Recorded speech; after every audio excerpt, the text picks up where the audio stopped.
Hi, I'm Jenny Haddle. I'm a learning and adaptive management advisor for the implementer-led design, evidence, analysis, and learning activity funded by USAID's Bureau for Humanitarian Assistance.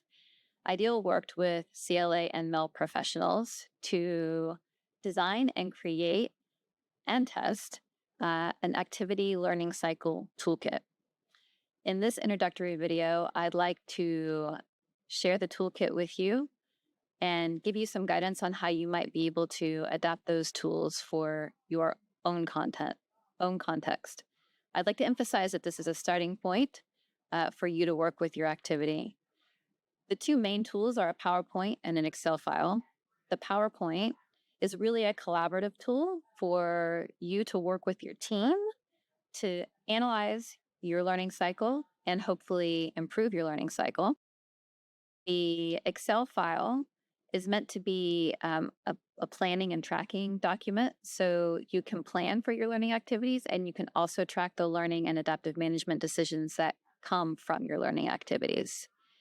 The last two documents are support documents. So a tip sheet that's going to help you to really get started with the toolkit and a few user case studies that can give you some ideas on how other implementing partners utilize the toolkit to improve their own learning cycles. So with that, I'd really like to get started and share some of the tools with you. As mentioned, the Activity Learning Cycle Toolkit contains a quick start guide, an introduction, a mapping and assessment tool, a planner and learning tracker tool, and 3 user case studies. Let's take a look at each of these resources now. The Quick Start Guide is a short one-page document that is meant to give you ideas about where to start with the toolkit. There's no right place to start. Just use the ideas in this guide to help you find the starting place that works best for you and your team. The introduction to the Activity Learning Cycle Toolkit provides a more in-depth look at the purpose of the toolkit, describes the learning cycle, and defines the categories used in this toolkit to classify learning activities in a learning cycle. The introduction document can be shared with members of your team who may be unfamiliar with the learning cycle, but who you may want to include as you consider how to shape or improve the learning cycle of your activity for more effective adaptive management. The Activity Learning Cycle Mapping and Assessment tool is a PowerPoint you can use with activity staff to reflect on your activity's learning cycle, map it out, and consider how you may want to change it to improve the activity's use of data for reflection, learning, and adaptive management. Let's start with slide 3. Slide 3 is a short description of the tool and its potential uses. It also provides you with a definition of a learning cycle. Slide 4 provides step-by-step instructions for using the tool. I'll walk you through these instructions as we view the rest of the slides in the tool. Slide 5 is a learning activity brainstorm. You will work with your team to consider and categorize your own learning activities, starting with data collection and management. The slide provides a definition and examples of each category to help your team with brainstorming. List all activities in the right-hand column.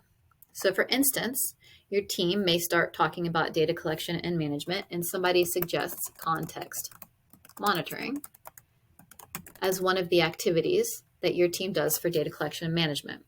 Type it in this right-hand column, and then continue through the rest of the categories until you feel that the list is complete. Then you'll move on to slide 6, where you will map each activity on an annual timeline.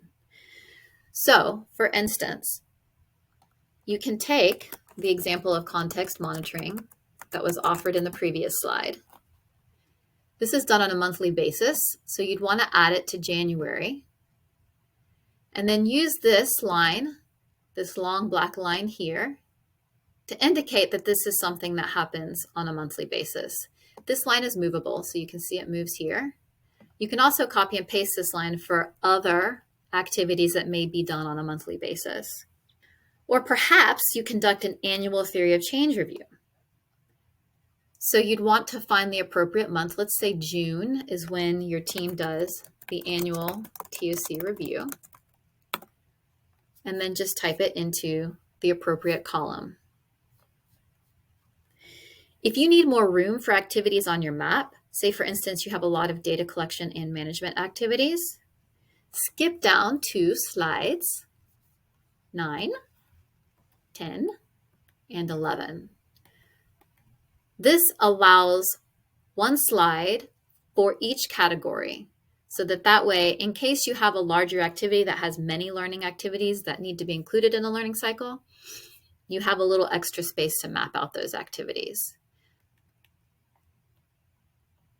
Now, to see a completed map, you can go to slide 8, where you can review a sample activity learning cycle map for a fictional activity. Once you've completed your map, go to slide 7 and use this slide to assess your learning cycle with your team. This gives the team a chance to think about how data is being used for learning and how learning is being used for decision-making and adaptive management. There are a lot of questions in the left-hand corner. You can even add other questions down here in the notes if these questions don't seem to be enough for the reflection activity for your team. The process can really help you and your team identify if you are collecting the right data and using all the data for reflection and learning, or if you are providing enough opportunities to reflect and learn from your data, or if there are areas in which you are duplicating efforts, or if there are areas where you need to add activities to ensure that you are connecting the dots between gathering data and making informed decisions for adapting your activity. During this activity, the team may recommend removing an activity, adding an activity, or changing the timing of an activity to align better with timing of learning activities from other categories. For instance, question 2 asks, is there any learning that is not being captured and or applied for activity design and adaptation? Why? Your team discuss, and you think, oh, well, the joint monthly field monitoring really isn't being captured or used during quarterly pause and reflects. Why? Well, there's no data collection forms to be used for this particular activity. So you reflect it with your team and you think about it. How could you change this? What could be the recommendation? And you come up with, work with field staff to create a simple monitoring checklist and capture form that can be referred to in quarterly pause and reflects to help supplement indicator tracking data. So this is an example of how you could potentially use this process to improve your learning cycle. Let's look at slide 8 again.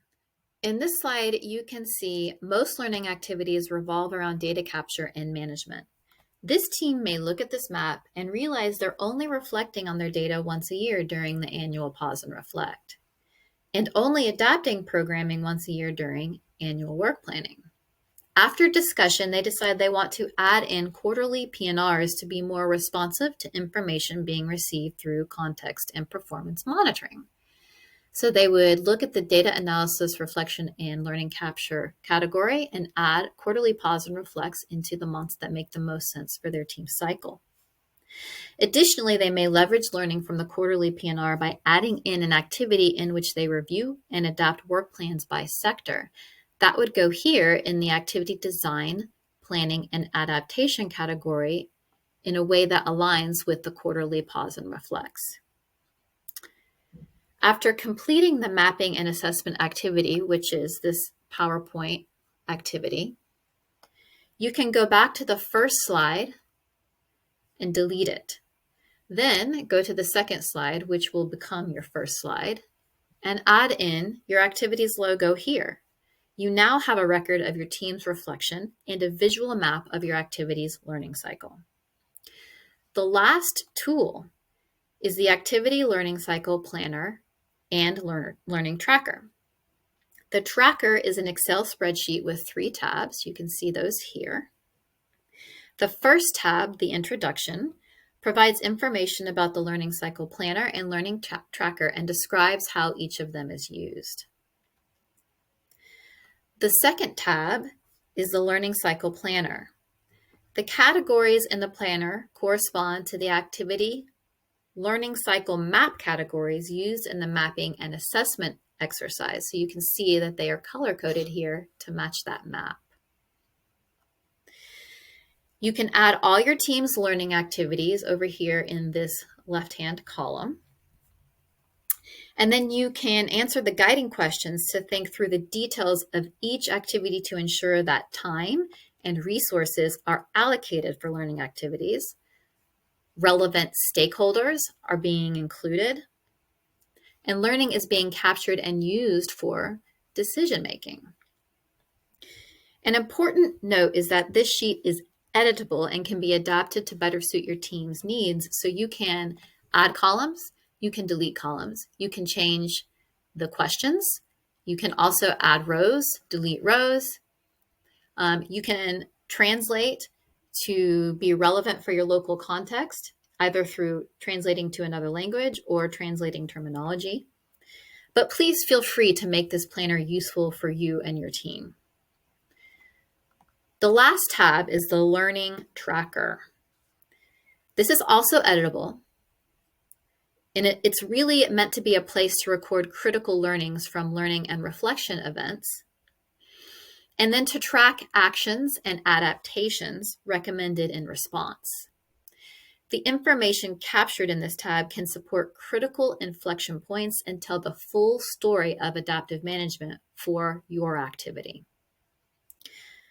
The last resource are the 3 user case studies. This is just one of the case studies here. These case studies feature the experiences of learning professionals who piloted the toolkit for use in their different activities. So this is an example from Zimbabwe. This is CARE's Resilience Food Security activity called Takunda. The case studies highlight the adaptability of the toolkit, as each user really adapted the tools to better fit their needs and the context in which they were working.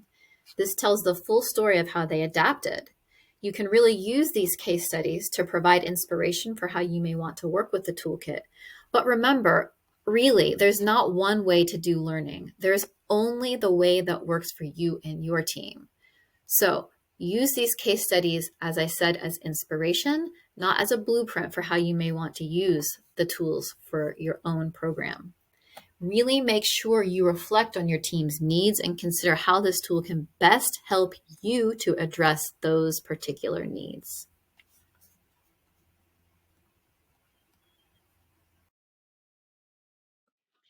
I hope this brief introduction to the Activity Learning Cycle Toolkit helps you get started thinking about how you can use and adapt it for your own context. We would love to hear from you how you do end up using the toolkit. So please feel free to share your story with us at info@fsnnetwork.org.